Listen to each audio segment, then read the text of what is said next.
ونور الابصار وضیائها وقوت الارواح وغذائها وآلہ واصحابہ وبارک وسلم صلاۃ و سلاما علیک یا رسول اللہ صلاۃ و سلاما علیک یا حبیب اللہ وعلی آلک و اصحابک یا خیر خلق اللہ۔ تعالی اللہ ذات مصطفیٰ کا وہ حسن لاسانی، تعالی اللہ ذات مصطفیٰ کا وہ حسن لاسانی کی یکجا جمع ہے جس میں تمام اوصاف امکانی۔ دعائی یونسی خلق خلیلی صبر ایوبی زہد مسیحی جلال موسوی حسن یوسف ماہ کنعانی۔ اور کہاں کا دشت ایمن طور کیا برق تجلی کیا، یہ سب کچھ تھا جمال مصطفیٰ کا فرق و افشانی۔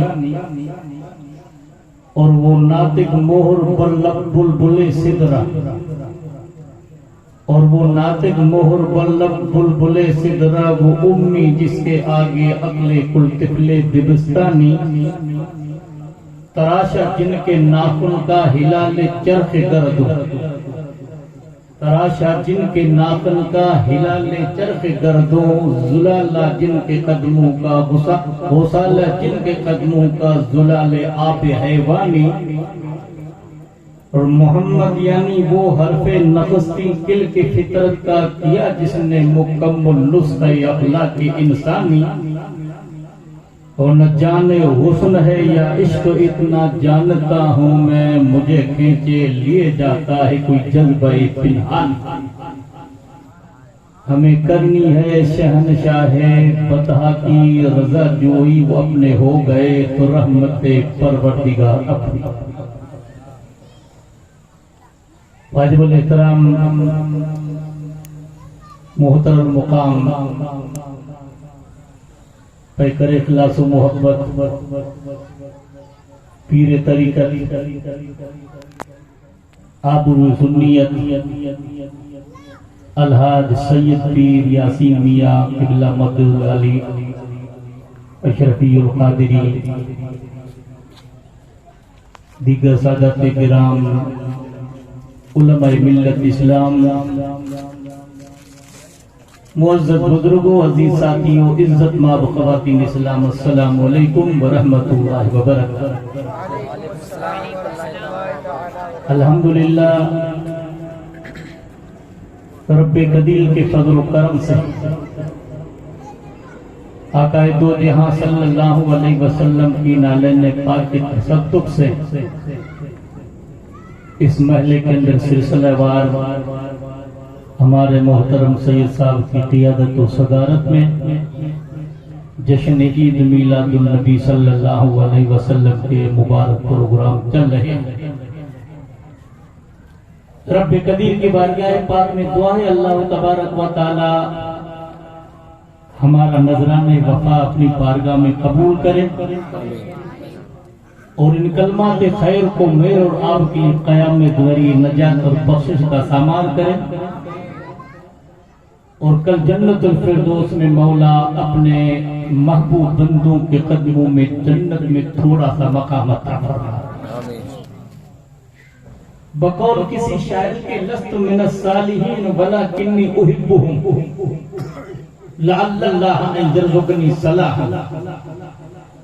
شاعر کہتا میں نیک تو نہیں لیکن نیکوں سے محبت ضرور کرتا ہوں، اس امید پر کہ اللہ مجھے ان جیسے عمل کرنے کی توفیق عطا کرے تاکہ ان کے زمرے میں میں شامل ہو جاؤں۔ حضرت انس بن مالک رضی اللہ تعالیٰ عنہ نبی کریم صلی اللہ علیہ وسلم کے خادم خاص ہیں۔ وہ بیان کرتے جاء رجل النبی صلی اللہ علیہ وسلم فقال یا رسول اللہ متی الساعۃ۔ ایک صحابی نبی کریم صلی اللہ علیہ وسلم کی بارگاہ میں حاضر ہے، عرض کرتا ہے یا رسول اللہ صلی اللہ علیہ وسلم قیامت کب آئے گی؟ آپ فرماتے معطلہ تو نے قیامت کی کیا تیاری کی؟ وہ صحابی عرض کرتا یا رسول اللہ ما عندی اکثر صلاۃ ولا کثیر صدقۃ ولا صیام ولا کنی احب اللہ ورسولہ۔ عرض کرتا یا رسول اللہ میرے دامن میں زیادہ نمازیں نہیں ہیں، میرے دامن میں زیادہ روزے اور صدقہ و خیرات نہیں، کیا آپ اس بات کا اندازہ کر سکتے ہو کہ صحابہ کے پاس عمل کی کمی ہے؟ ان کے پاس عمل کی کمی تو ہمارے پاس ہو سکتی ہے نا۔ ہم یوں بیان کرتے ہیں یہ عملوں نے دیکھو کچھ نہیں پلے دے، رحمت رب نے دیکھو بھلے بھلے۔ شاعر کہتا ہے کہ میری نظر اگر میرے عمل میں پڑتی ہے تو پلے میں عمل تو ہے ہی نہیں، بس ان کا کرم ہو جائے تو بیڑے پار ہو جائے۔ کیوں؟ شاعر کہتا ہے نہ طاعت پر نہ تقوی پر نہ زہد و اتقا پر ہے ہمارا ناز، جو کچھ ہے محمد مصطفیٰ پر۔ سبحان اللہ۔ عرض کرتا ہے سرکار نماز روزوں کی تو کمی ہے نہیں تھی صحابی کے پاس، وہ تو ایمان اور بیعت اس بات پر کرتے تھے نا۔ حضور کے صحابی جن کا نام حضرت جریر بن عبداللہ بجلی ہے، عرض کرتے بایعت النبی صلی اللہ علیہ وسلم علی اقام الصلاۃ و ایتاء الزکاۃ والنصح لکل مسلم او کما قال۔ فرماتے میں نے نبی کریم صلی اللہ علیہ وسلم کے ہاتھ پر بیعت کی سرکار، نماز ادا کرتا رہوں گا اور اپنے پاکیزہ مال کی زکات ادا کرتا رہوں گا اور ہر مسلمان کو نصیحت و خیرخواہی کرتا رہوں گا۔ اب صحابہ جب بیعت کرتے تھے مصطفیٰ کے ہاتھ پر انہی باتوں پر تو بیعت کرتے تھے نا، اس لیے اللہ قرآن میں فرماتا انما یبایعونک یبایعون اللہ، اے محبوب جو آپ کے ہاتھ پر بیعت کرتے وہ آپ کا نہیں بلکہ اللہ کا ہاتھ ہے۔ بھئی قدرت تو ہاتھ سے پاک ہے، نتیجہ ہمیں یہ ملا کہ رسول اللہ کی رضا خدا کی رضا ہے، ان کی عطا خدا کی عطا ہے، ان کا در خدا کا در ہے، ان کا غصہ خدا کا غصہ ہے۔ محبوب کو راضی کرنا رب کو راضی کرنا ہے، اس لیے امام اہل سنت فرماتے ہیں خدا کی رضا چاہتے ہیں دو عالم، خدا چاہتا ہے رضا محمد کا ساری کائنات کہے رب تو راضی ہو جا۔ ہمارا عقیدہ ایمان ہے ساری کائنات رب کی محتاج، غوث اللہ کے محتاج، ابدال اللہ کے محتاج، اوتاد خدا کے محتاج، ساری کائنات مولا کی محتاج، سارے انبیاء بھی رب کے محتاج، ہمارے نبی بھی خدا کے محتاج، لیکن رب رب ہو کر کہتا ہے ملت ذات الشرع کلہم یطلبون رضائی وان اطلب رضا یا محمد صلی اللہ علیہ وسلم۔ رب فرماتا حدیث قدسی میں عرش اعظم کی بلند چوٹیوں سے لے کر تحت الثری تک ساری کائنات کا ہے مولا تو راضی ہو جا، اور میں رب ہو کر کہوں مصطفیٰ تو راضی ہو جا۔ اب آپ کہہ سکتے ہو امام اہل سنت کا فیض قرآن تو نہیں ہوا، کہ قرآن تو نہیں، قرآن کا ترجمہ تو ہے، دور جانے کی ضرورت نہیں، سورہ بقرہ کو پڑھو، دوسرے پاروں کو پڑھو۔ رب فرماتا سیقول السفہاء من الناس ما ولاهم عن قبلتهم التي كانوا عليها قل لله المشرق والمغرب يهدي من يشاء الى صراط مستقيم۔ رب فرماتا ہے کہ محبوب بے وقوف لوگ کہیں گے کہ پہلے قبلے سے کس نے آپ کو پھیرا؟ میں آپ کو ذہن دیتا ہوں قرآن کے حوالے سے، سرور کائنات صلی اللہ علیہ وسلم نے جب نبوت کا اعلان کیا تو 13 سال اعلان نبوت کے بعد آپ مکے میں رہے، اور شب معراج میں محمد مصطفیٰ پہ اللہ کی طرف سے نماز فرض ہوئی، امت کے لیے محبوب خدا تحفے معراج نماز کی شکل میں لے کر آئے، اس لیے محبوب خدا فرماتی الصلاۃ معراج المومنین، نماز مومن کی معراج ہے۔ محمد مصطفیٰ کی معراج کہاں تک؟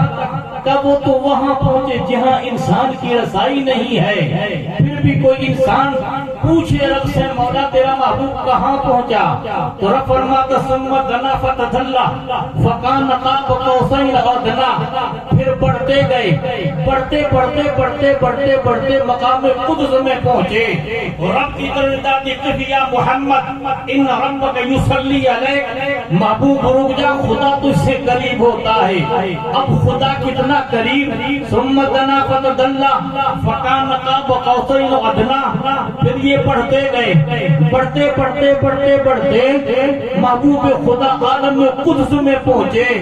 اب رب محمد مصطفیٰ صلی اللہ علیہ وسلم کو کہتا محبوب رک جا، خدا تجھ سے قریب ہے۔ اب کتنا قریب، پکار اٹھے امام اہل سنت، حجاب اٹھنے میں لاکھوں پردے، ہر ایک پردے میں لاکھوں جلوے، عجب گھڑی تھی وصل و فرقت جنم کے بچھڑے گلے ملے تھے۔ مصطفیٰ صلی اللہ علیہ وسلم کہاں پہنچے؟ آگے یوں فرماتے ہیں تبارک اللہ یہ شان تیری، تجھی کو زیبا ہے بے نیازی، کہیں تو جوش لنگرانی، کئی تقاضے مثال کے تھے۔ حضرت موسیٰ علیہ السلام کو قدرت نے کہا لنگرانی تو نہیں دیکھ سکتا۔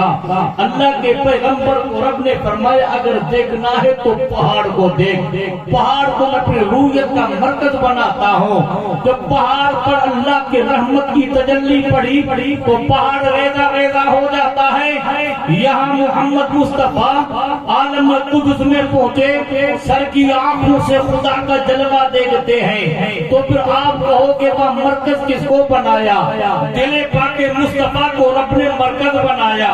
رب فرماتا ما کذب الفؤاد علی ما رأى، دل نے جھٹلایا نہیں تو دل سے تصدیق ہو رہی ہے، آنکھوں سے اظہار ہو رہا ہے۔ وہ سینے مصطفیٰ کو رب نے پھر رحمت کا گنجینہ بنایا۔ رب فرماتا الم نشرح لک صدرک ووضعنا عنک وزرک الذی انقض ظہرک۔ وہاں کلیم کہتے ہیں رب اشرح لی صدری ویسر لی امری واحلل عقدۃ من لسانی، مولا سیرا میرا سینہ کھول دے۔ لیکن رب قدیر اپنے محبوب کو کہتا ہے الم نشرح لک صدرک، اے محبوب کہ ہم نے آپ کے سینے کو نہیں کھولا۔ شان بڑھانے والا رب ہے۔ ابھی میرے سید صاحب پڑھ رہے تھے نصیر الدین گولڑوی رحمت اللہ علیہ کے قول رفعنا لک ذکرک، اے محبوب ہم نے آپ کے ذکر کو بلند کیا۔ اب کتنا بلند کیا؟ فرماتے فرش والے تیری شوکت کا علو کیا جانے، خسرو عرش پہ اڑتا ہے پھریرا تیرا۔ میں تو مالک ہی کہوں گا کہ ہو مالک کے حبیب، یعنی محبوب محب بھی نہیں میرا تیرا، یعنی محبوب محب میں میرے تیرے کی بات نہیں ہے۔ اس لیے آگے فرماتے ہیں وَرَفَعْنَا لَكَ ذِكْرَكَ کا سایہ ہے سر پر ذکر اونچا بول بالا تیرا۔ رسول اللہ صلی اللہ علیہ وسلم وہاں پہنچے جہاں انسان کی رسائی نہیں ہے۔ رب نے فرمایا محبوب کیا لائے میرے لیے؟ عرض کرتے التحیات للہ والصلوات والطیبات السلام علیک ایھا النبی ورحمۃ اللہ وبرکاتہ۔ رب نے فرمایا ایک تحفہ میں تجھے عطا کرتا ہوں، وہ تحفہ کون سا تھا؟ السلام علیک رحمۃ، السلام علیک ایھا النبی ورحمۃ اللہ وبرکاتہ۔ آقا عرض کرتے یا پروردگار اب اس تحفے کے اندر میں اکیلا نہیں میری امت کو شریک کرتا ہوں۔ رب نے فرمایا کیا؟ السلام علینا وعلی عباد اللہ الصالحین۔ واپس لوٹے، ملک جبریل سے ملاقات ہوئی، خدا کو تحفہ کیا پیش کیا وہ بتایا، رب نے امت کو تحفہ کیا دیا وہ بتایا۔ جبریل کہتا ایک تحفہ امت کو میں پیش کر دیتا ہوں، السلام علیک ایھا النبی ورحمۃ اللہ وبرکاتہ، اشہد ان لا الہ الا اللہ واشہد ان محمدا عبدہ ورسولہ۔ اب یہ امت کے لیے محبوب خدا رب کی بارگاہ سے تحفہ لے کر آئے۔ اللہ کے محبوب جب تک مکے میں تھے 6 مہینہ نماز فرض کے بعد تو آپ بیت المقدس کی طرف منہ کر کے نماز پڑھتے، کھڑے یوں ہوتے تھے تو کعبے کی طرف ہو جاتا اور بیت المقدس کی طرف ہو جاتا۔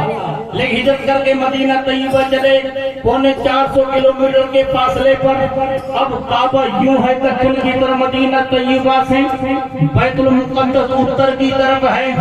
16-17 مہینہ ہو چکے ہیں، رسول اللہ نے ہاتھ اٹھا کر رب کی بارگاہ میں دعا نہیں کی۔ کیوں؟ اگر ہاتھ اٹھا کر دعا کریں تو ہمیں امید ہے کہ اللہ ہماری دعا قبول کرے، لیکن رسول اللہ جب ہاتھ اٹھاتے ہیں تو امام اہل سنت فرماتے ہیں 7ویں آسمان پر ایک مقام ہے جس کو مقام اجابت کہتے ہیں، وہاں سے بندے کی دعا خدا کے بارگاہ میں پہنچتی ہے۔ تو فرماتے محبوب خدا دعا کریں اور زبان پاک مصطفیٰ سے الفاظ نکلیں تو اجابت والا مقام اپنا مقام چھوڑ دیتا ہے، اور یوں فرماتے ہیں اجابت میں جھک کر گلے سے لگایا بڑھی نام سب جب دعائے محمد، اجابت کا صحرا عنایت کا جوڑا دلہن بن کے نکلی دعائے محمد۔ سبحان اللہ۔ سرور کائنات صلی اللہ علیہ وسلم کے دل میں خیال تھا، دل میں خیال تھا کہ پروردگار میرا قبلہ وہ ہو جائے جو حضرت ابراہیم نے تعمیر کیا تھا۔ ابراہیم علیہ السلام نے تعمیر کیا تھا نا، وہ کعبہ ہے، صحن کعبے کے اندر اللہ کے پیغمبر نے 3 دعائیں مانگی تھی۔ کس نے؟ ابراہیم علیہ السلام نے۔ کون سی دعائیں تھی ابراہیم علیہ السلام کی؟ سب سے پہلی ابراہیم علیہ السلام کی دعا یہ تھی رب اجعل من الناس من الناس تهوی الیہم وارزق لهم من الثمرات، اے پروردگار پہلی دعا یہ ہے کہ لوگوں کے دل کعبے کی طرف پھیر دے اور ان کے اہل کو پھلوں کا رزق عطا کر دے۔ ایئر کنڈیشن محل نہیں ہے، اللہ کے مقدس گھر کو ابراہیم نے بنایا، وہ پتھروں کا بنا ہوا کالے غلاف والا مقام جس کو ہم کعبہ کہتے ہیں۔ رب کی قسم اس کے اندر اتنی کشش ہے کہ دنیا کے کسی محل کے اندر اتنی کشش نہیں ہے۔ میں نے ایک حدیث پڑھی سید صاحب، اس میں لکھا ہے کہ 120 رحمتیں روزانہ کعبے پر اللہ کی طرف سے برستی ہیں، 60 رحمتیں طواف کرنے والوں پہ برستی ہیں، اور 40 رحمتیں تو نماز پڑھنے والوں پہ برستی ہیں، اور 20 رحمتیں آپ ہم جیسا گناہگار دیکھے تو اس پر بھی خدا کی رحمتیں برستی ہیں۔ ایک رحمت کا چھینٹا اگر پڑ جائے تو پیڑ پار ہو جائے، اور انسان بے خودی کی حالت میں کعبے کا طواف کرتا ہے، بندے پہ بے خودی طاری ہو جاتی ہے۔ مولا میں اپنے سپنوں میں دیکھا کرتا تھا، میں اپنے خوابوں میں دیکھا کرتا تھا، یہی وہ کعبہ ہے، رب نے میرا بخت کتنا بلند کیا۔ کبھی کبھی تو ایسا ہوتا کہ تیسرے چوتھے چکر کے اندر بندے پہ بے خودی طاری ہو جائے اور یوں اپنے زبان سے کہنے پہ مجبور ہو جاتا ہے، کبھی اے حقیقت منتظر نظر آ لباس مجاز میں، ہزاروں سجدے تڑپ رہے میری جبین نیاز میں۔ اللہ اس گھر سے پاک کو، اللہ اس گھر میں رہتا نہیں ہے، رہنے سے خدا کا گھر پاک ہے۔ یہ بندوں کے لیے قدرت نے نشانی بنائی، اور اس کے سمت ساتھ میں آسمان پر بیت معمور ہے جو فرشتوں کا کعبہ ہے۔ جب اللہ نے حضرت آدم کو بنانا چاہا تو فرشتوں نے رب کی بارگاہ میں عرض کی تھی مولا کیا کرے گا بنا کر، ہم تسبیح و تحلیل پڑھنے والے ہیں۔ تو رب قدیر نے ناراضگی کا اظہار کیا۔ اب فرشتوں نے کیا کیا؟ بیت معمور کے ارد گرد 7 چکر لگائے خدا کو راضی کرنے کے لیے۔ اللہ کے پیغمبر آدم علیہ السلام جب دنیا میں تشریف لے آئے، اللہ کا حکم ہوتا ہے کہ چلو ارض مقدس کی طرف، رب کا گھر بناؤ جس کو کعبہ کہتے ہیں۔ رب کے بارگاہ میں عرض کرتے مولا وہاں تو فرشتوں نے بیت معمور کو طواف کر کے تجھے راضی کیا تھا، میری اولاد ہوگی پروردگار، تیرے بندے ہوں گے، وہ گناہگار ہوں گے، ان کے گناہوں کی بخشش کا سامان ہونا چاہیے۔ تو رسول اللہ فرماتے بیت المعمور سے اگر کوئی چیز انسان پھینکے تو کعبے کے اندر پڑتی ہے، بیت المعمور کی نظریں اور اس کی شعائیں کعبۃ اللہ کے اندر پڑتی ہیں۔ تو رسول اللہ صلی اللہ علیہ وسلم کی حدیثوں میں ہے اب اللہ تبارک و تعالیٰ کو فرشتوں کی ادا پسند آئی، وہ آسمان کی بلندیوں پر خدا کے گھر بیت المعمور کا طواف کر کے مولا کو راضی کرتے ہیں۔ گناہگاروں سے اگر گناہ ہو جائے، امت مسلمہ سے اگر خطا ہو جائے تو پھر کعبۃ اللہ کا اس طرح طواف کریں جس طرح فرشتوں نے طواف کیا تھا، تمہارا طواف ہو جائے گا، فرشتوں کی سنت ادا ہو جائے گی، تمہارے گناہوں کی بخشش کا سامان ہو جائے گا۔ سبحان اللہ۔ اللہ کے بندوں کی اداؤں کا نام عبادت ہے نا۔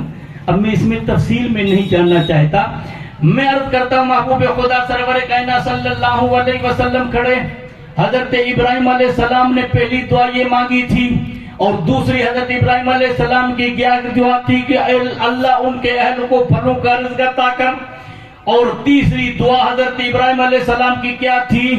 ربنا وابعث فیہم رسولا منہم یتلو علیہم آیاتی، اے پروردگار میری نسل میں سے محمد مصطفیٰ صلی اللہ علیہ وسلم کو بھیج دے۔ صحابہ کا مجمع ہے، رسول اللہ صلی اللہ علیہ وسلم بیان فرما رہے ہیں، آپ نے ہم جیسے گناہگاروں کو سنا، سید صاحب کو سنا، عالموں کو سنتے ہو، اچھے اچھے خطیبوں کو سنتے ہو، سننے والے آپ ہیں، بیان کرنے والے ہم ہیں، لیکن کائنات میں رب کی قسم ایسا خطیب نہیں جیسے محمد مصطفیٰ خطیب ہیں، اور ایسا کوئی سننے والا نہیں جیسے صحابہ ہیں۔ ہمارا عقیدہ ہے نبی کی کوئی مثال نہیں، نبی کا کوئی جواب نہیں، نبی کا کوئی وسمہ، نبی کا کوئی مثال نہیں۔ اللہ کے محبوب جیسا کائنات میں مولا نے کسی کو پیدا کیا ہی نہیں۔ کوئی شاعر یوں بیان کرتا ہے، بنا ڈالی مٹا کر، مٹا بانی بنا کر، حضرت آدم و عیسیٰ، تب آیا رات کل کے قدرت سے نقشہ تیرے قد کا۔ کہتے ایک مصور اگر تصویر بناتا ہے، ایک تصویر بناتا ہے پھر بگاڑتا ہے، بناتا ہے پھر بگاڑتا ہے، جب تک اس کو اپنی طبیعت کے موافق تصویر نہیں نظر آئے گی تب تک تصویریں بناتا رہے گا۔ اللہ نے حضرت آدم سے قصر نبوت کو تعمیر کیا، حضرت آدم سے لے کر عیسیٰ تک رب نے سارے انبیاء کو یکے بعد دیگرے بھیجا، لیکن اللہ کی نظر رعایت میں ابھی ایک قصر نبوت کی آخری اینٹ باقی تھی۔ امام الانبیاء فرماتے ہیں، انما مثلی ومثل الانبیاء کمثل رجل بنا دارا فاحسنھا فاکملھا، فرماتے میری مثال اور انبیاء کی مثال اس انسان کی طرح ہے جس نے ایک شاندار محل بنایا، چاروں طرف سے نقش و نگار محل کا کیا، ایک اینٹ باقی رہ گئی۔ گھومنے والے اس محل کو پسند کر کے کہتے ہیں یار ایک اینٹ باقی کیوں رکھی گئی ہے؟ اس اینٹ کو جب پورا کیا جاتا ہے تو قصر کے اندر حسن دوبالا ہو جاتا ہے۔ تو فرماتے ہیں اللہ نے حضرت آدم سے لے کر حضرت عیسیٰ تک سارے انبیاء کو بھیجا، اب سارے انبیاء کو الگ الگ جو مولا نے خوبیاں عطا فرمائی تھی، اس لیے شاعر کہتا ہے حسن یوسف دم عیسیٰ ید بیدا داری، آج خوبہ ہمہ دارن تو تنہا داری۔ کہ یوسف علیہ السلام کا حسن بے مثال تھا، لیکن اللہ نے اپنے محبوب کو جو حسن عطا فرمایا تھا، کسی نے پوچھا سیدہ عائشہ صدیقہ رضی اللہ تعالی عنہا سے، اے عائشہ اللہ نے حضرت یوسف کو اتنا حسن عطا فرمایا تھا، مصر کی عورتیں جب زلیخا پہ باتیں کرنے لگی انہوں نے کہا تم نے میرے یوسف کا حسن نہیں دیکھا۔ اب آپ ساری عورتوں کو دعوت میں بلاتی ہیں، ان کے لیے دسترخوان لگایا جاتا ہے، ان کے آگے تھال رکھے جاتے ہیں اور ان کے آگے فروٹ رکھے جاتے ہیں اور ان کے آگے چھریاں رکھی جاتی ہیں، پھر درخواست کرتی ہے یوسف صدیقہ، او خدا کے نیک بندے یوسف لاکھ میری غلطی صحیح، مصر کی عورتوں کی زبانوں کو بند کرنا ہے، یہاں سے وہاں تک ایک سرے میں گزر تو جاؤ۔ تو قرآن یہ کہتا وَلَمَّا رَأَيْنَهُ أَكْبَرْنَهُ وَقَطَّعْنَ أَيْدِيَهُنَّ وَقُلْنَ عَاشَ لِلَّهِ مَا هَذَا بَشَرٌ إِنْ هُوَ إِلَّا مَلَكٌ كَرِيمٌ۔ جب سنان مصر نے حضرت یوسف علیہ السلام کے چہرے کو بغیر حجاب کے دیکھا تو پکار کے کہنے لگی رب کی قسم یہ انسان نہیں بلکہ انسان کے روپ کے خدا کا فرشتہ ہے۔ تو یوسف علیہ السلام کا حسن اتنا گہرا تھا کہ زنان مصر نے انگلیاں کاٹ دی۔ تو حضرت عائشہ صدیقہ کا جواب یہ تھا کہ رب کی قسم میرے محمد مصطفیٰ صلی اللہ علیہ وسلم کا حسن پردے کے اندر تھا، وہ رب کی غیرت کی وجہ سے، کیوں کہ ساری کائنات کے الگ الگ محبوب ہیں، محبوب خدا تو رب کے محبوب ہیں، آپ کے محبوب اگر کسی کی نظر پڑ جائے تو آپ گوارا نہیں کرتے ہو۔ تو رب قدیم اپنے محبوب کو جو حسن عطا فرمایا تھا، فرماتے عائشہ خدا کی عزت کی قسم میرا حسن پردے کے اندر ہے، اگر میرا حسن پردے سے باہر ہوتا تو وہاں تو انگلیاں کٹی تھی، یہاں تو جگر کاٹ دیتے۔ اس لیے امام اہل سنت فرماتے ہیں کہ مصر میں کٹی انگشتان حسن یوسف پہ کٹی مصر میں انگشت زنا، سر کٹاتے تیرے نام پر مردان عرب۔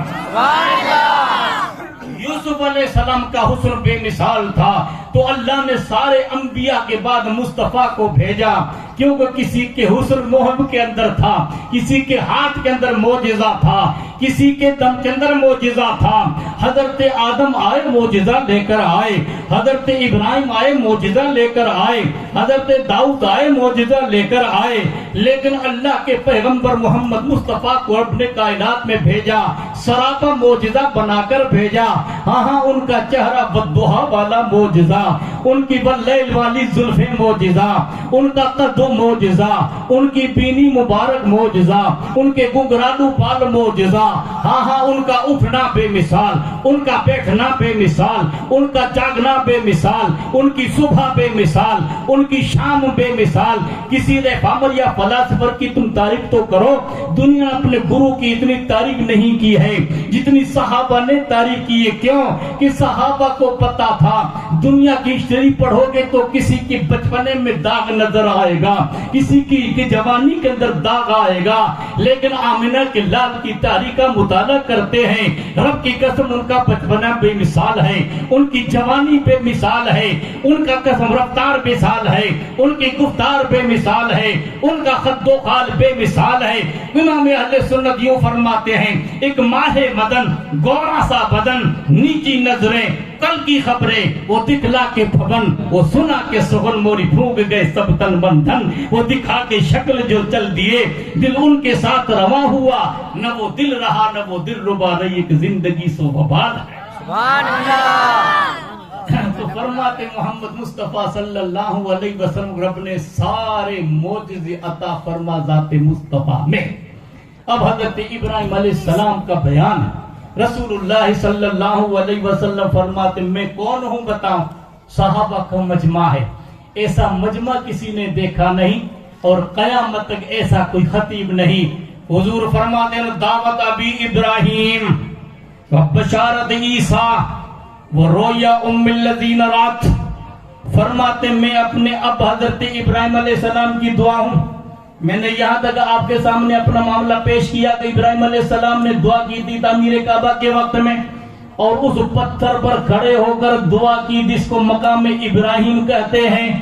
دیکھنے والوں نے اس پتھر کو دیکھا ہے کہ جس پتھر پر حضرت ابراہیم علیہ السلام کے نشان قدم سلامت۔ ابراہیم علیہ السلام کی عمر 120 سال یا 25 سال، ملک شام کے اندر ان کے نشان قدم ہوئے ہوں گے، لیکن اللہ نے سارے نشان قدم ہٹا دیے۔ صحن کعبہ میں ہزاروں سال گزر جانے کے بعد حضرت ابراہیم علیہ السلام کے نشان قدم سلامت۔ اس کی وجہ علماء یہ بیان کرتے ہیں، اس پتھر پر کھڑے ہو کر حضرت ابراہیم ربنا واپس کہہ کر مصطفیٰ کا میلاد پڑھا تھا۔ رب نے حضرت ابراہیم سے وعدہ کیا کہ ابراہیم تو نے اس پتھر پر کھڑے ہو کر میرے مصطفیٰ کا میلاد پڑھا ہے، قیامت کے صبح تک مصطفیٰ کا میلاد بھی سلامت، تیرے نشان قدم بھی سلامت۔ سبحان اللہ۔ اس لیے شاعر کہتا یکا یک رحمت حق کو ہوئی حرکت، بڑھا جانے بے بھوک بے ابر رحمت، ادا کی خاک بتہا نے وہ ودیت، چلے آئے تھے جس کی دینے نبی بشارت۔ وہ حضرت ابراہیم علیہ السلام نے دعا مانگی تھی محمد مصطفیٰ صلی اللہ علیہ وسلم کے لیے، اور فرماتے بشارت عیسیٰ، میں حضرت عیسیٰ کی بشارت ہوں۔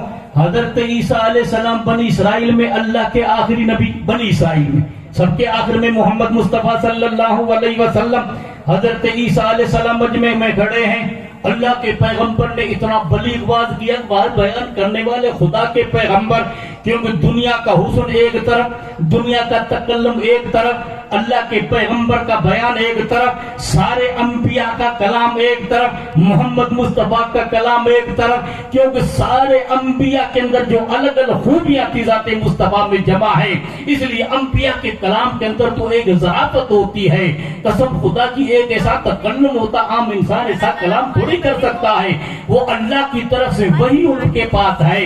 یہی تو طریقہ تھا جب نبی کریم صلی اللہ علیہ وسلم 40 سال بعد نبوت کا اعلان کرتے ہیں تو اس وقت میں مشرکین مکہ کو اپنی زبان پر اتنا کنٹرول تھا، اپنے ماں سوا سارے انسان کو عجم کہا کرتے تھے، گونگے کہتے تھے، لیکن رسول اللہ نے اللہ کا کلام جب پیش کیا انہوں نے دل میں یہ سوچا کہ بھئی عجیب بات ہے، 40 سال تک یہ کسی کے سامنے پڑھا نہیں، نہ کسی کے سامنے اپنے ذان و تلمت اس نے طے کیے، ہم فصاحت و بلاغت کے پتلے، ہمیں اپنے کلام پر اتنا ناز ہے، بڑے بڑے شعراء کے دربار میں جاتے ان کی زبانیں بند ہو جاتی تھی، عرب کو قدرت نہ کنٹرول ہو اتنی فصاحت و بلاغت عطا فرمائی تھی، لیکن محبوب خدا جب کلام کرتے تو انہوں نے ایڑی چوٹی کا زور لگایا، رب فرماتا ان کنتم فی ریب مما نزلنا علی عبدنا فاتوا بسورۃ مثلی فإن لم تفعلوا فلن تفعلوا فاتقوا النار الذی قودها الناس والحجارہ۔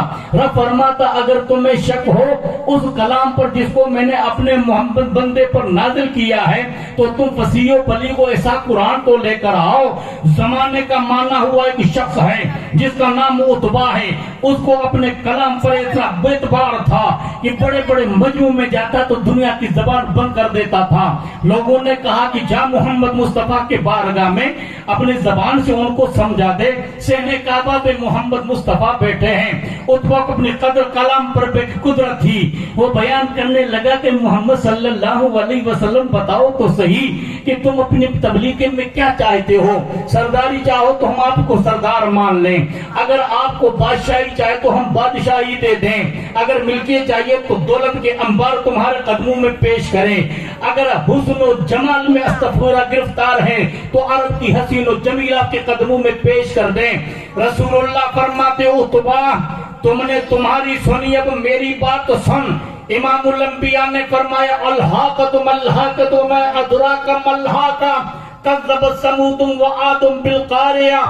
کرامت کا بیان اور سواد اور سمود اور دوسرے اور بادشاہوں کے تباہی کا ذکر جب اللہ نے اپنے محبوب اللہ کے محبوب نے جب قرآن کی شکل میں پڑھا، عتبہ کی گردن جھکی اور رشتہ داری کا واسطہ دے کر منہ پہ ہاتھ رکھ کر کرتا ہے سرکار رب کی قسم اس خدا کا واسطہ جس نے آپ کو پیغمبر بنا کر بھیجا ہے خاموش ہو جائیے ورنہ میری زبان ورنہ میری جان نکل جائے گی، کلیجہ میرا پڑ جائے گا۔ امام اہل سنت فرماتے تیرے آگے یوں ہی دبے لچے فسائے عرب کے بڑے بڑے، کوئی جانے منہ میں زبان نہیں بلکہ جسم میں جان ہے۔ سبحان اللہ۔ یہ سرور کائنات صلی اللہ علیہ وسلم نے جب ان کے سامنے اللہ کا کلام پڑھا تو دنیا حیران ہو جاتی ہے، کیا مسئلہ؟ تو محبوب خدا فرماتے حضرت عیسیٰ علیہ السلام نے مجمع میں اتنا واضح بلیغ کہا، ضعفت من العیون وجلت من القلوب، آنکھیں بہ اٹھی کلیجے کانپ اٹھے۔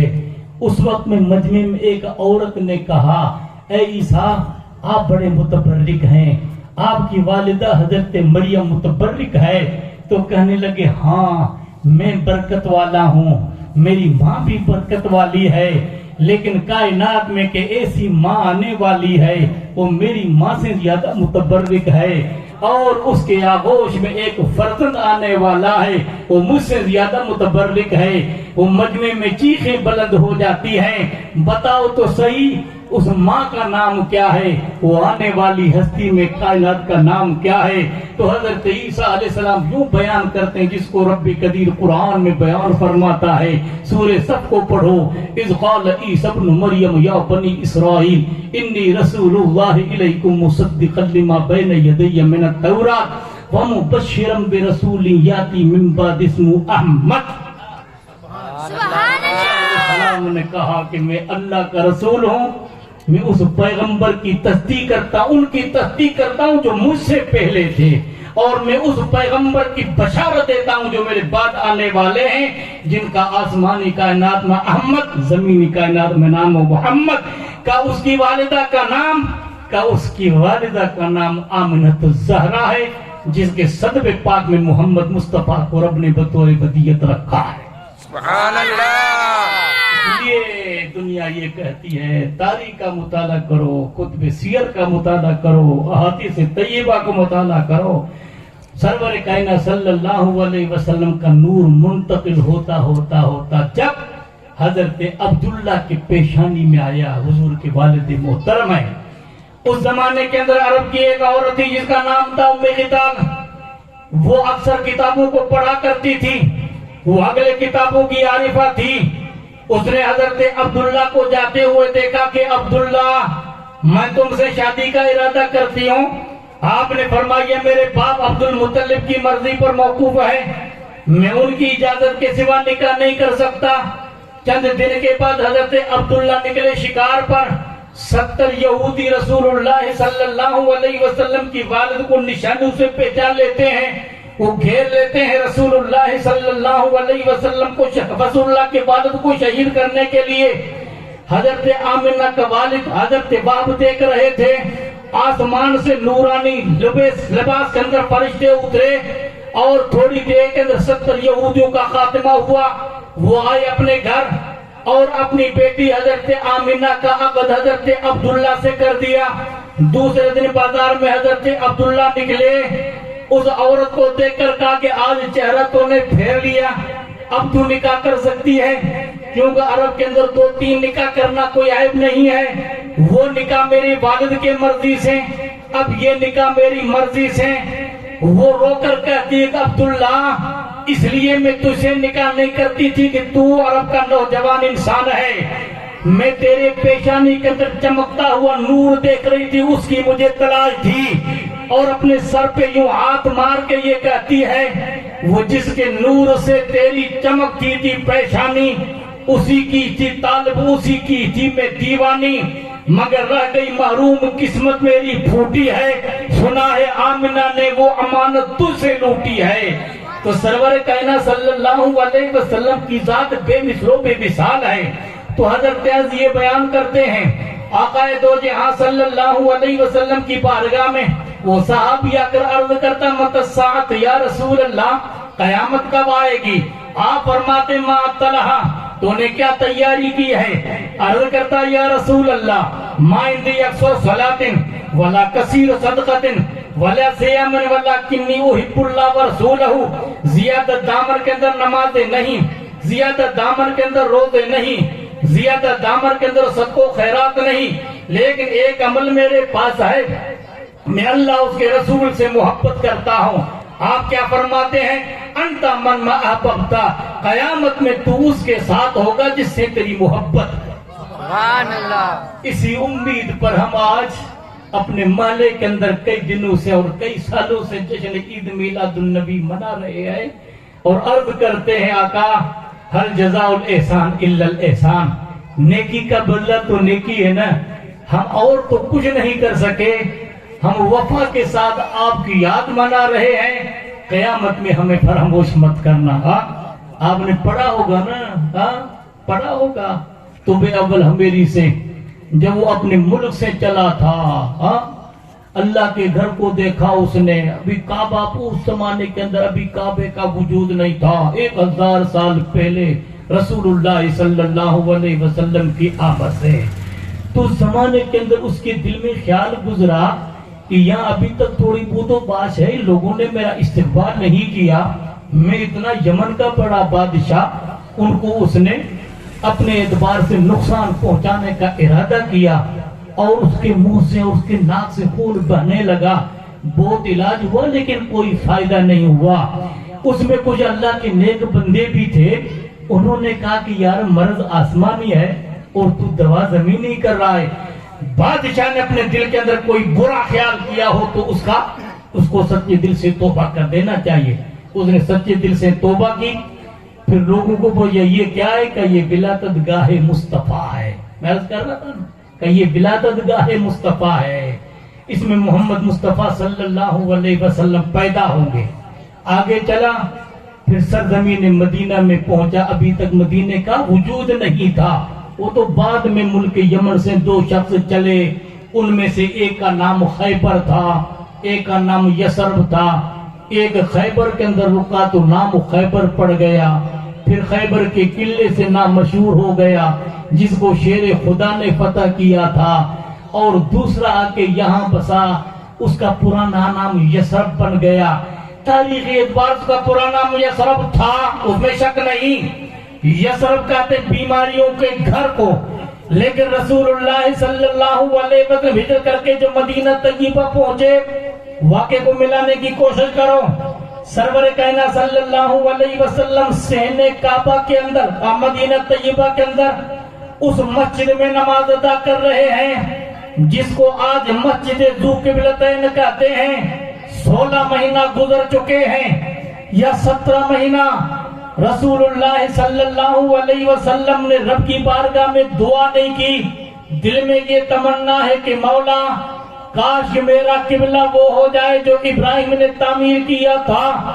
آپ نے قبیلے بنی سلمہ کے اندر جو حضرت جابر عبداللہ انصاری کا قبیلہ ہے، اس میں آپ نے نماز ظہر پڑھی اور 2 رکعت آپ ادھر منہ کر کے پڑھتے ہیں۔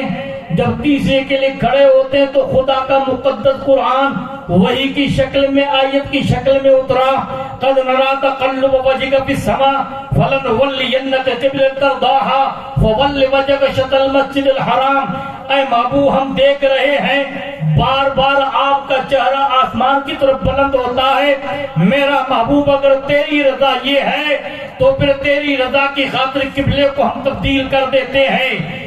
اب سلام پھیرنے کی ضرورت نہیں، 2 رکعت آپ نے ادھر پڑھی، اب 2 رکعت ادھر منہ کر کے نماز پڑھو۔ حالت نماز کے اندر محمد مصطفیٰ پھر جاتے ہیں تو لوگ کعبے سے اپنے محبوب خدا کے پیچھے جس طرح رکتا ادھر پھر جاتے ہیں، تو پتہ ہمیں یہ چلا خدا کی رضا چاہتے ہیں 2 عالم، خدا چاہتا ہے رضا محمد، تعجب کی جائے فردوس اعلیٰ، بنائے خدا اور بسائے محمد، تماشا تو دیکھو آتش جہنم، لگائے خدا اور بجھائے محمد، رضا پل سے وجد کرتے گزریے کہ ہے ربی سلم صدائے محمد۔ وہ شہر مدینے کی جب پہنچا تو لوگوں نے کہا کہ یہ شہر مدینہ ہے، بعد میں یثرب بنا، پھر محبوب خدا نے اپنا نام اس کو تبدیل کر کے مدینہ رکھا۔ اس کی وجہ یہ تھی، حضرت عائشہ صدیقہ بیان کرتی ہیں جب رسول اللہ ہجرت کر کے مدینہ طیبہ پہنچے تو مدینہ طیبہ کے اندر بیماریاں تھی، لوگوں کو بخار تھا، حضرت ابو بکر کو بخار، حضرت سیدنا بلال حبشی کو بخار۔ میں نے عرض کی سرکار بلال بھی بخار کی حالت میں ہیں، ابو بکر شدت بخار میں ہیں، یا رسول اللہ آپ کے صحابہ کو تکلیف ہے۔ رسول اللہ صلی اللہ علیہ وسلم کے ہاتھ رب کی بارگاہ مڑتے ہیں، عرض کرتے ہیں اللہم ان ابراہیم عبدک وخلیلک وانہ دعاک لمکۃ وانا عبدک وحبیبک وانا ادعو للمدینۃ مثل ما دعا ابراہیم طوفان لمکۃ۔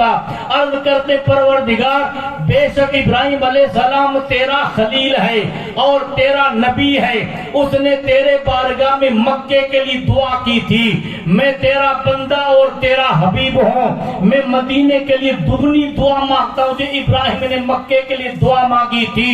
پھر فرماتے اللہم حبب الینا المدینہ کحبنا مکہ واشد منہا، اللہم بارک لنا وبارک لنا فی سائہا ومدہا ونقلہمہا الی الجوفا۔ اے اللہ ہمارے دلوں میں مدینے سے محبت اتنی ڈال دے جتنی مکے سے محبت ہے، اس سے زیادہ ہمارے دلوں میں محبت ڈال دے مولا، اس کو شفاؤں میں تبدیل کر دے۔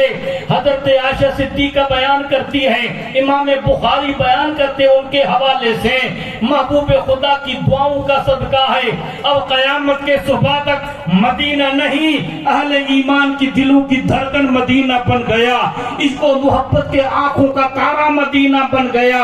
ڈاکٹر اقبال کہنے لگے خاک طیبہ از دو عالم بہتر است، آخوشا شہرے کے دروے دل پرست، مدینے کی خاک دونوں جہاں سے تو بہتر ہے، تیرے وجود کے اندر محمد مصطفیٰ کا ظہور ہے۔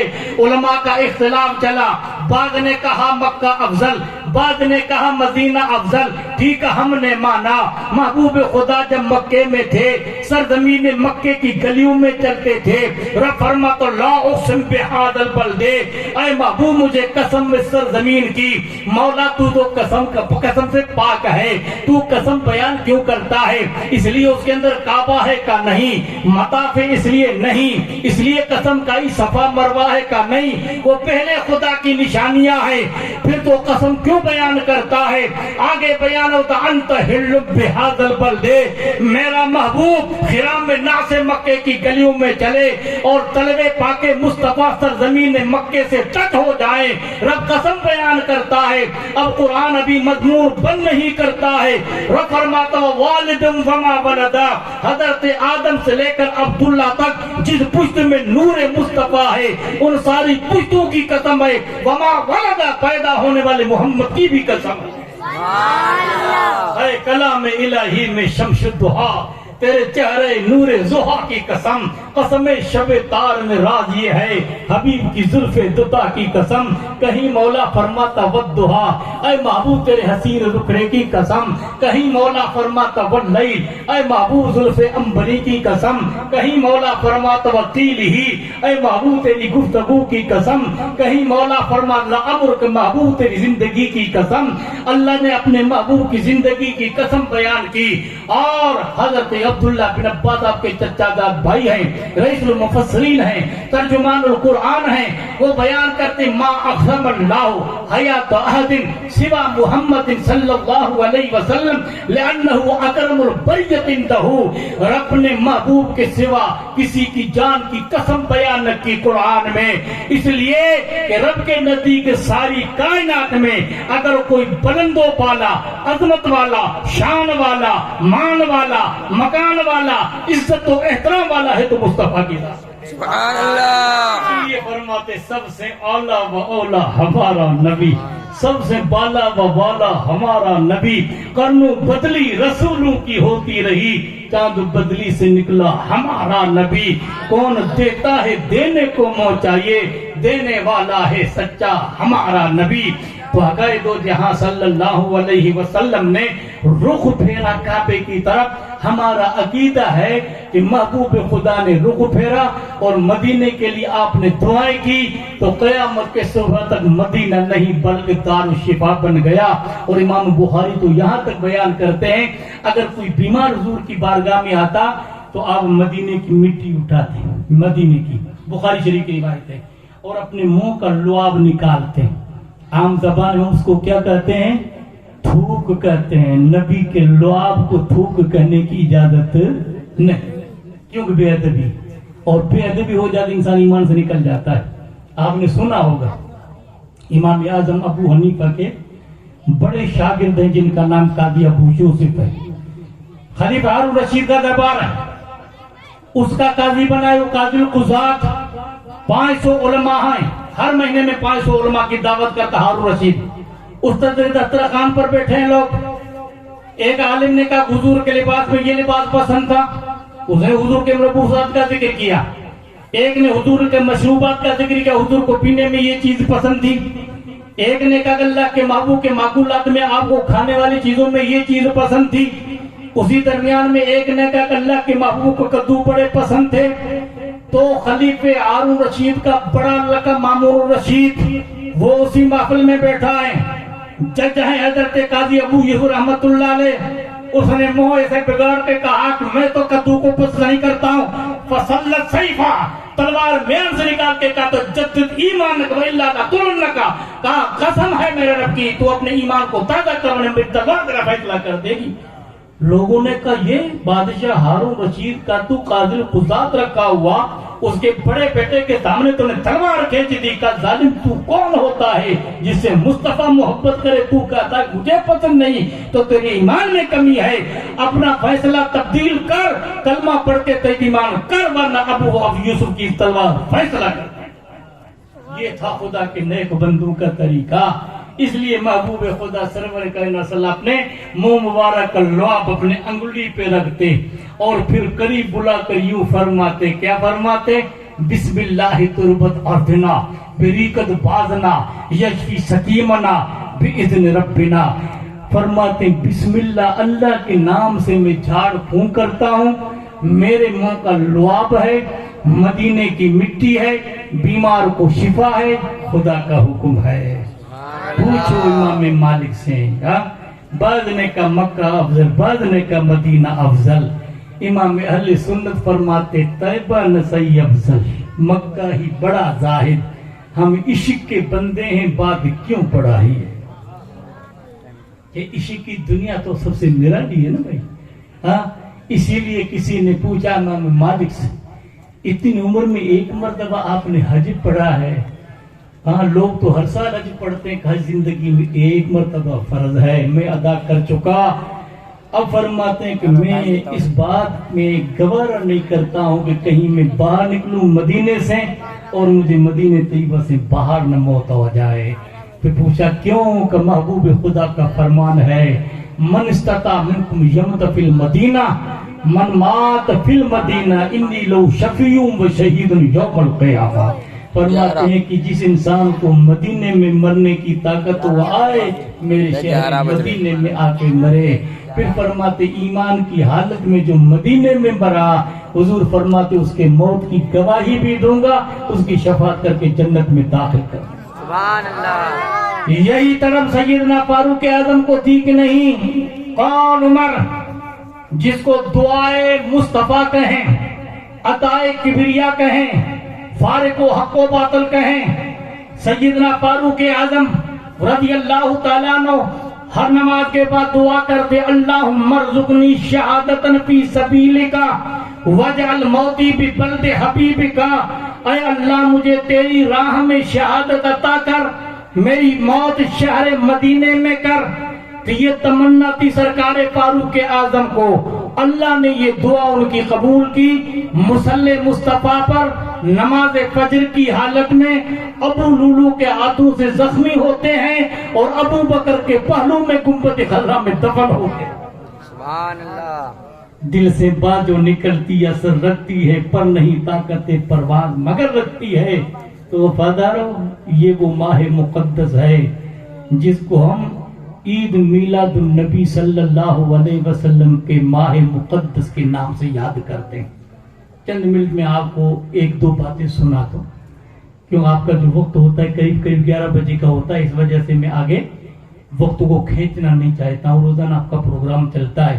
دیکھیے کوئی پوچھنے والا آپ کو یہ پوچھتا ہے کہ بھئی مذہب اسلام کے اندر اللہ نے تو 2 عیدیں آپ کو عطا کی نا، تو کب وہ شرعی عیدیں ہیں؟ کون سی عید ہے؟ ایک تو ہے رمضان مبارک کے بعد چاند دیکھا آپ نے شوال کا تو عید الفطر ہے، ٹھیک ہے، اب اس کی تفصیل میں نہیں جاتا. اور دوسری عید کون سی ہے؟ بقرہ عید، جس کو ہم عید البقر کے نام سے یاد کرتے ہیں. یہ 2 عیدیں ہیں نا بھائی. تو کہتے ایک اور بھی عید ہے کہ نہیں؟ آپ کہو کیسے؟ میں پہلے ایک صحابی کا حوالہ دے دوں. حضرت انس بن مالک بیان کرتے نبی کریم صلی اللہ علیہ وسلم میدان عرفہ میں کھڑے ہیں. اتوا کے ساتھ حجۃ الوداع کے موقع پر 90 تاریخ تھی، وہ جمعے کا دن اور ساتھ میں عرفے کا دن. وہ حج کا دن بھی عید اور جمعے کا دن بھی عید، 2 عیدیں تو تھی نا. ایک صحابی ہیں وہ محبوب خدا کے چہرے کو دیکھ کر وعیدن کا کون یوم الجمعہ والعرفہ ووجه الحبیب، کیا کہتے ہیں؟ عید کا دن ہے، عید کا دن ہے، عید کا دن ہے. لوگوں کا 3 عیدیں کیسے جمع ہوئی؟ کہ ایک تو جمعے کا دن مسلمانوں کی عید اور عرفہ جو ہے یہ ذوالحجہ کی 90 تاریخ یہ بھی مسلمانوں کی عید. کہ تیسری عید تمہیں کہاں سے ملی؟ کہ محبوب کے چہرے کو دیکھنا یہ میری تیسری عید ہے. اب مجھے تفصیل میں جانے کی ضرورت نہیں. قرآن کریم کی سورہ مائدہ کو پڑھو، 6 پارے میں سورہ مائدہ ہے کہ نہیں؟ اس سورہ کا نام پڑ گیا سورہ مائدہ. دستر والی سورت کیوں؟ اللہ کے پیغمبر عیسیٰ علیہ السلام نے رب کی بارگاہ میں دعا مانگی تھی کہ نہیں؟ خدا کے پیغمبر نے رب کی بارگاہ میں دعا مانگی تھی اپنے قوم کے ان حواریوں کی وجہ سے جو عیسیٰ علیہ السلام کے حوالی تھے. انہوں نے کہا عیسیٰ کیا آپ کا رب اس بات کی طاقت رکھتا ہے کہ ہم پر آسمان سے دسترخوان نازل کرے؟ آپ نے فرمایا کیوں؟ تو انہوں نے کہا کہ ہم دسترخوان والے عید کو دن کو بھی عید کی طرح منائیں. اب آپ قرآن سے ثبوت میں آپ کو خدا کے پیغمبر نے 2 رکعت نماز پڑھی. 2 رکعت نماز پڑھنے کے بعد دعا کرتے ربنا انزل علینا مائدۃ من السماء تکون عیدا لنا لأولنا وآخرنا وآیۃ منک وارزقنا انت خیر الرازقین۔ رب کے پیغمبر عرض کرتے پروردگار ہمارے لیے آسمان سے دسترخوان نازل فرما جو ہمارے لیے عید کی طرح ہو جائے، اگلوں کے لیے پچھلوں کے لیے۔ اب قرآن یہ کہتا ہے کہ حضرت عیسیٰ علیہ السلام پر جنت سے ایک دسترخوان اتارا فرشتوں نے، اس کے اندر 7 روٹیاں ہیں، 7 پکی پکائی مچھلیاں ہیں، کچھ ترکاریاں ہیں، وہ خدا کے پیغمبر عیسیٰ علیہ السلام کے سامنے رکھا گیا۔ تو یہ کون سا دن تھا؟ یہ اتوار کا دن تھا، اور اس سے تقریباً 2000-2500 سال پہلے حضرت موسیٰ علیہ السلام میدان تیہ کے اندر کھڑے ہیں۔ اللہ کے پیغمبر کی قوم پیاسی ہوتی ہے کہ انہوں نے نافرمانی، لیکن اللہ کے پیغمبر نے رب کی بارگاہ میں دعا کی تو اللہ نے فرمایا میں نے تم پر نعمتیں کی، وَأَنزَلْنَا عَلَيْكُمْ مَنَّ وَالسَّلْوَىٰ۔ من اور سلوہ، من ایک قسم کا حلوہ ہوتا ہے اور سلوہ بٹے کے ایک پرندہ ہوتا ہے۔ یہ سنیچر کے دن نعمت اترتی ہے تو ہزاروں سال گزر جانے کے بعد قوم یہودیت اس قوم یہودیت سنیچر کے دن کو عید کی طرح مناتی ہے۔ ارے ایک معمولی نعمت اللہ کی طرف سے ان کو ملتی ہے۔ 2-2500 سال بعد حضرت عیسیٰ علیہ السلام کی قوم پر ایک آسمان سے دسترخوان اترتا ہے۔ اس دسترخوان کے دن کو، اتوار کے دن کو عید کی طرح مناتی ہے۔ اب اس کے بعد سوموار کا دن آتا ہے تو مسلمانوں یہ تمہارے لیے دسترخوان کی طرح نہیں، من و سلوہ کی طرح نہیں، کروڑے دسترخوان نبی کے قدموں کے گرد کا مقابلہ نہیں کر سکتے ہیں۔ ہمارا ایمان ہے نبی کے قدموں میں جو نالین ہے ان سے جو گرد لگتی ہے وہ آنکھوں کی روشنی کے لیے شفا ہے۔ پوچھو حضرت ابو ہریرہ سے، مدینہ طیبہ کی مسجد میں آئے تو آپ نے دیکھا ایک یہودی بچی آتی ہے، اس نے کہا ابو ہریرہ تمہارے محبوب محمد مصطفیٰ کی نالین کہاں ہے؟ میں اشارہ کرتا ہوں مسجد کے کونے میں ہے۔ اس نے مسجد کے پتوں میں سے 2 پتے دیے، درختوں میں سے ایک پتے کو نیچے رکھا اور اس کے اوپر محبوب خدا کے نالین سے لگی ہوئی گرد کو رکھا اور اس پر دوسرا پتا دے کر اپنے باپ کے پاس پہنچی۔ وہ یہودی تھا، رسول اللہ کا دشمن تھا، علاج کراتے کراتے لا علاج ہو چکا تھا۔ ایک مرتبہ حسد بھری نگاہوں سے اپنے بیٹوں کو کہنے لگا یہ سرخرم کے محل کہاں جائیں گے، یہ اونٹ کہاں جائیں گے، یہ خادم کہاں جائیں گے؟ میں نے کوئی علاج باقی نہیں چھوڑا، میری آنکھیں روشن نہیں ہوئی ہے۔ یہودی کی بیٹی کہتی میں تیری علاج لے کر آئی ہوں۔ کہا کہ وہ کون سا علاج ہے؟ کہا کہ تمہیں کیا واسطہ، میں تمہارے پاس ایک گرد لے کر آئی ہوں۔ ارے کون سی گرد ہے؟ کہا محمد عربی صلی اللہ علیہ وسلم کے نالین سے لگی ہوئی گرد کو لے کر آئی ہوں۔ کہا وہ میرا دشمن ہے۔ کہا دشمن و دوست کی بات نہیں ہے، آنکھیں روشن ہو جائے تو ٹھیک ہے ورنہ تمہارا کیا بگڑتا ہے؟ وہ عقیدت سے اپنے باپ کے آنکھوں میں محبوب خدا کے نالین سے لگی گرد کو ڈالتی ہے، یہودی کی آنکھیں روشن ہو جاتی ہیں۔ ادھر یہ آنکھیں روشن ہوتی ہیں، ادھر دل کی آنکھیں روشن ہو جاتی ہیں، سر کے دل سے پڑھتا ہے لا الہ الا اللہ محمد الرسول اللہ۔ ارے مائدہ جیسے ہزار نہیں کروڑیں موجود، کروڑیں دسترخوان نبی کے قدموں کے گرد کا مقابلہ نہیں کر سکتے ہیں۔ دیوانوں اس دن میں محمد مصطفیٰ صلی اللہ علیہ وسلم اللہ کی طرف سے عظیم نعمت بن کر آئے، جس کا ذکر مولا قرآن میں بیان کرتا ہے فاذکروا نعمت اللہ علیکم اذ کنتم اعداء فألف بین قلوبکم فاصبحتم بنعمتی اخوانا وکنتم علی شفا حفرۃ من النار۔ اے لوگوں میری نعمت کو یاد کرو جو میں نے مصطفیٰ کی شکل میں بھیجا ہے، اور اس پیغمبر کے آنے سے پہلے ایک دوسرے کے دشمن تھے، اس نبی کے آنے سے اندھیرے اجالے میں تبدیل ہو جاتے ہیں، نفرت محبت میں تبدیل ہو جاتی ہے، خون کے رشتے ایمان میں تبدیل ہو جاتے ہیں، ایک دوسرے کے دشمن ایک دوسرے کے بھائی بن جاتے ہیں۔ ایک آپ نے آدمی کا بول بالا کر دیا، خاک ذروں کو ہم دوشے سریا کر دیا، قدرت جو راہ پر اوروں کے ہاتھی بن گئے، کیا نظر تھی جس نے مردوں کو مسیح مسیحا کر دیا. اور کوئی یوں بیان کرتا ہے جہاں تاریخ تھا ظلمت کا داتا سخت کالا تھا, کوئی پردے سے کیا نکلا کہ گھر گھر میں اجالا تھا. ان کے آنے سے ایوان بدر کے اندر تہلکہ مچ جاتا ہے, کائنات میں نور و نقد کا سما پایا جاتا ہے. ارض اپنی جہالت کے دبی چادر سے الگ ہو جاتا ہے, ایوان بدر کے اندر تہلکہ مچ جاتا ہے. چفات طرف کا افافتات تزلزل دربان کو صحافتات, جب محبوب خدا کے آمد کا اور ولادت کا شہرہ افاق کے اندر ہوتا ہے تو ایوان ایران کے اندر تہلکہ مچ جاتا ہے. 14 کنگرے گر جاتے ہیں, بتوں تھے وہ گر جاتے ہیں, کعبۃ اللہ مجرے کو جھکتا ہے, ملک جبریل اترتے ہیں, 3 جھنڈیوں کو گاڑتے ہیں, ایک صحن کعبہ میں گاڑ جاتی ہے, ایک مشرق میں ایک مغرب میں. پوچھا گیا کہ صحن کعبہ میں کیوں؟ یہاں سے دین مصطفیٰ کا آغاز ہوگا اور وہ وقت آئے گا کہ جنوب و شمال تک اور اتر سے دکن تک وہ وقت آئے گا کہ چپے چپے پر گوشے گوشے پر توحید کے ساتھ رسالت کی فضا بلند ہوگی, لا الہ الا اللہ محمد الرسول اللہ. حضرات یہی وہ پیغام تھا جو میں نے مختصر وقت کے آپ کے سامنے پیش کیا. اللہ اس پیغمبر کے بارے میں اپنی پہچان یوں بیان کرتا, والذی, خدا کو پہچانتے ہو تو مصطفیٰ کو پہچانو. کیوں؟ ہمارا ایمان ہے, انہیں جانا انہیں مانا, نہ رکھا غیر سے کام, للہ الحمد میں دنیا سے مسلمان گیا.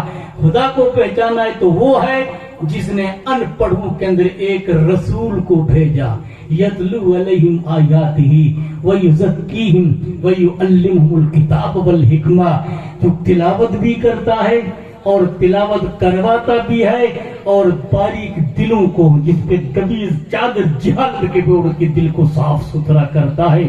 کیسے ستھرا کیا؟ ادنا آیا آلہ بن گیا, ذرہ آیا زر بن گیا, حبشی آیا رش کے کمر بن گیا. سبحان اللہ. اسی امید پر چند کلمے میں نے پیش کیے. اللہ مجھے اور آپ کو عمل کرنے کی توفیق رفیق عطا فرمائے. جمال یار کی رعنایا ختم نہ ہوئی, بہت کی عمل یا خوش بیانی سے خوب کی سیر چمن, پھول چنے شاد رہے, باغ با جاتا ہوں میں گلشن تیرا آباد رہے. السلام علیکم ورحمۃ اللہ وبرکاتہ.